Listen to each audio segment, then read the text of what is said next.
Welcome to another video of Bud's bike. Today we'll put it on the front fork springs. It might take a little time, but let's jump into it. All right, Reese, let's go. Bam. All right, let's get started. The first thing we have to do is loosen anything that's connected to the actual fork tubes. In my case, that would be the headlight bracket and the Motul turn signals.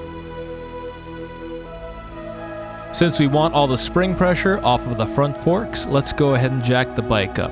So you'll want to jack the bike up far enough to where when you pull the forks out, that you'll have ample clearance to get the forks through the yokes. I'm using the Pittsburgh Harbor Freight motorcycle stand, and you can just go up to the first notch. And while the bike is in the air, go ahead and strap it down to prevent any accidental tip overs. Now let's take off the front mudguard. Start by taking the 4 recessed Allen bolts off the fork brace.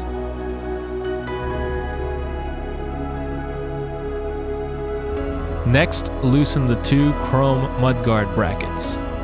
If you haven't done so already, you'll want to put something under the back tire. Depending on how you have the bike lifted, the weight may shift to the rear end when you pull the front wheel off.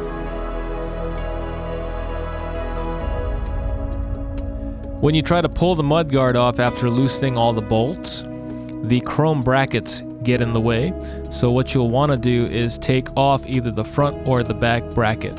I chose to take off the front bracket. Let's go ahead and slide that mudguard through. The next thing to do is loosen the 9mm pinch bolt. Now let's take off the caliper. These are 12mm bolts.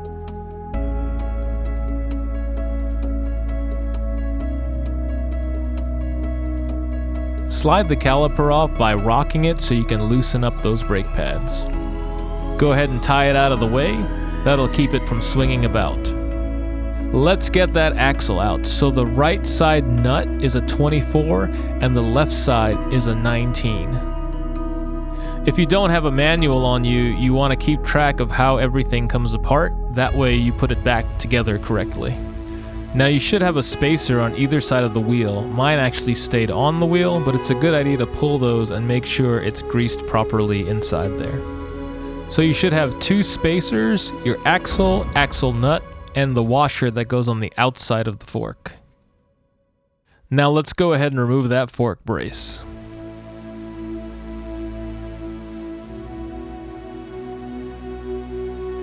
Now it's pinched in by the forks, so you'll probably have to rock it a little bit so you can slide it out. Using some even downward pressure worked the best for me. Next, depending on the type of handlebars you have, you may be able to keep them on. It's my first time doing this, so I wanted to have all the working room that I could spare. You don't need to pull them off the bike completely, just rock them back onto the tank, but be sure you put a towel on there or they will scratch up your tank. Now with a 22mm socket, go ahead and just loosen the top fork caps. You'll want to do this now instead of pulling the forks off and then loosening them. This way you're taking advantage of the bike's leverage. Instead of pulling both forks off, you'll want to do one at a time. That way you can keep the alignment consistent. Let's go ahead and loosen the pinch bolts.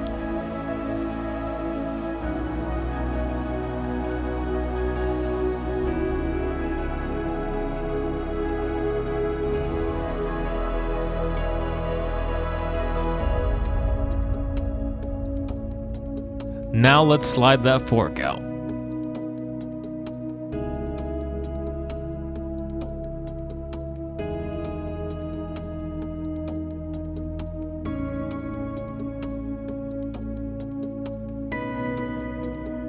With the fork removed, we're going to want to go ahead and take off the top cap. Be careful and keep some downward pressure on that cap while you're unscrewing it. There's probably going to be some spring pressure behind that, and you definitely don't want that cap shooting out and hitting you.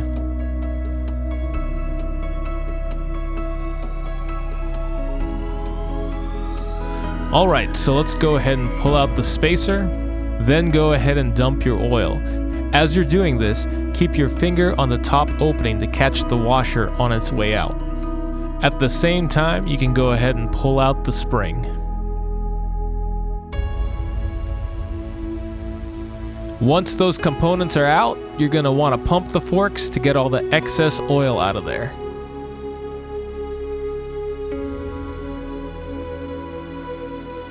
Once you've gotten as much as you can by pumping it, you'll want to turn the fork upside down and let it drip for about 30 minutes to an hour or so to let that residual oil drain on out. With the forks draining, it's a good time to look at your old assembly versus your new spring to see if you need a spacer or not. In my case, my Ikon springs are about 3/4 of an inch shorter than the original assembly.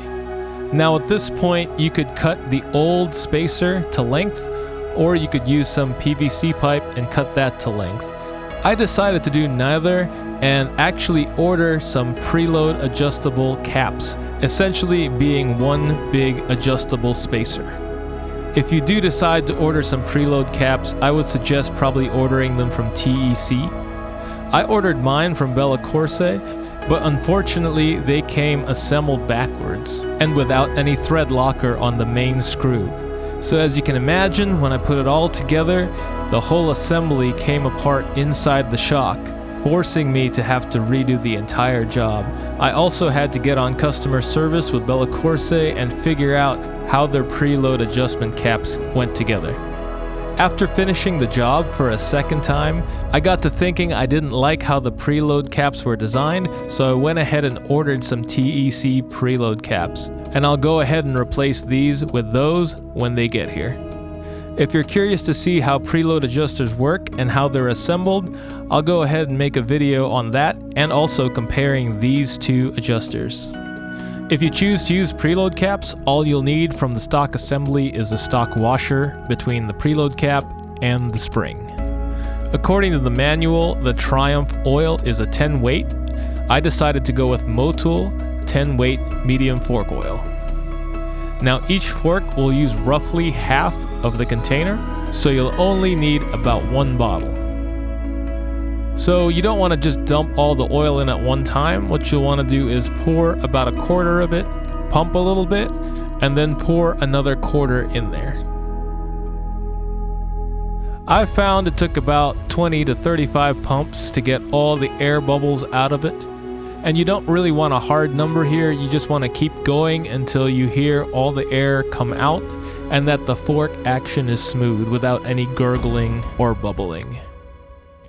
Next up, you're going to want an air gap with the forks all the way depressed of 120 millimeters. Now you can just use a ruler and kind of eyeball this. You could also get creative with maybe a turkey baster and some tape, but I chose to use this Siphon tool that I got off of Amazon. If you're interested in this tool or any of the other things I've used in the video, I'll have some affiliate links in the description below. Thanks in advance. Once you're sucking air, you have the proper air gap. Now let's go ahead and assemble the shock. So with the Ikon springs, they advise you to put the tighter coils to the top, followed by your washer and then your spacer. So in my case, it would be the spring, the washer, and then the preload adjustment cap. Go ahead and slap a little bit of oil on the cap O-ring.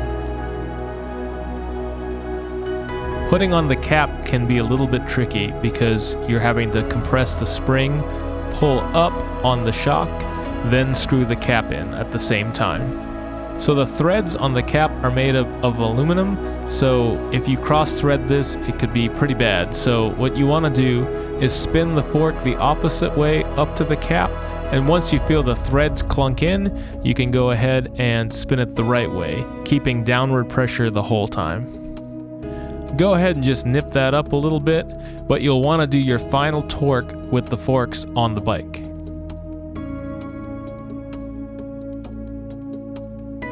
So you'll want to go ahead and slap this back on the bike. Use the other fork as a guide for how far you have your fork mounted past the triple tree. Once you have it lined up, you'll want to cinch it down and remove the other fork and repeat the exact same processes.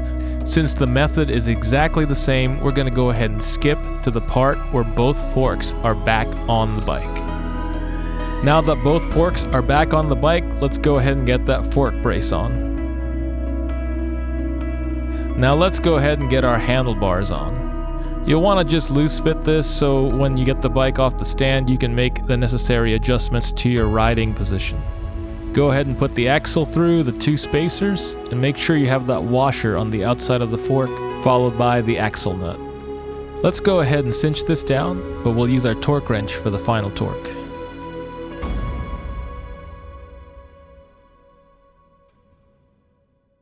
Time to get that mudguard on. Let's do the back bracket.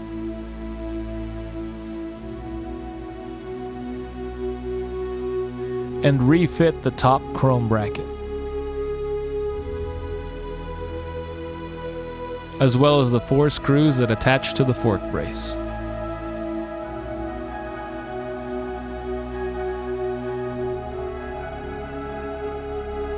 Now with everything but the caliper set, let's go ahead and break out the torque wrench and start torquing down the fasteners. The front axle nut is 60 Newton meters or 44.25 foot-pounds. Now let's get that front caliper back on.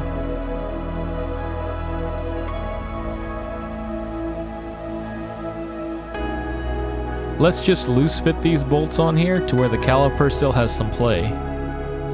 With those bolts loose fitted, I like to put a zip tie on the brake lever before torquing it down. This allows the brake pads to clamp on the rotor evenly. Now's the time to use your torque wrench on the caliper bolts.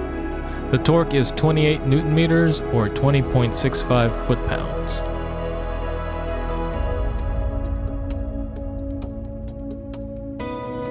Next up, let's do the torque on the top fork clamps and the bottom fork clamps. These are both the same at 27 Newton meters or 19.91 foot-pounds.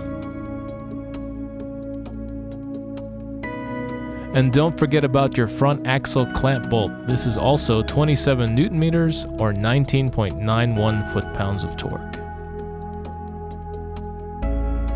The last thing to do is tighten up anything you have mounted to the front forks. In my case, it's the turn signals and the headlight bracket mount. A good tip here is actually to do this with the bike on the ground with the handlebars at the neutral position. That way you can better align the turn signals and the headlight. Go ahead and snip the zip tie holding your brake lever down. At this point, you might just want to look over the bike and just see if there's anything you missed. One thing to notice is that your preload adjustment sticks up pretty high off the fork cap, making it hard to actually get a torque wrench in here. Now these don't need to be very tight at all, you just want to snug them up and make sure they're secure. So these particular preload caps actually don't have any negative adjustment from stock. So I had to back them out pretty far to actually get them to go in correctly. Even at the 0 setting, there's some preload being applied, which is almost equal to the spacer that I would need for these particular springs. So again, I just want to mention, if you choose to use these preload adjusters, you want to make sure that these are assembled correctly from the factory. Now in this video, the plunger part of it was actually assembled backwards from the factory, and I had to re-engineer this after shooting this video. So just use this as a guide, but make sure to check your particular preload caps for the right assembly. Like I said earlier on, I do have a set of TEC preload adjusters coming in the mail that I might replace these with, but the main reason is that they have an actual C-clip instead of just Loctite and a bolt, but they also have some negative and positive adjustment. Who knows, when those come in, I might not like those either and may just opt to cut a spacer for these. Stay tuned for that update and also the preload adjuster video coming soon. With all that said, you're pretty much done at this point. You just want to get your bike off the lift, plunge those forks a few times just to make sure everything is seated correctly, and then take your bike on a quick test ride. And after taking it around the block, I can tell you that the suspension upgrade is a very, very noticeable difference, and you should look into it if you're planning on keeping your Bonneville for the long term. I'll definitely do a detailed update video on all the mods, as well as my thoughts about them and any snags during the installs along the way. So stay tuned for that. Thank you for watching. Don't forget to like and subscribe and leave a comment below. This is Bud's Bike, and I'll catch you on the next one. But wait, Merry Christmas and a Happy New Year! Yeah! Bam!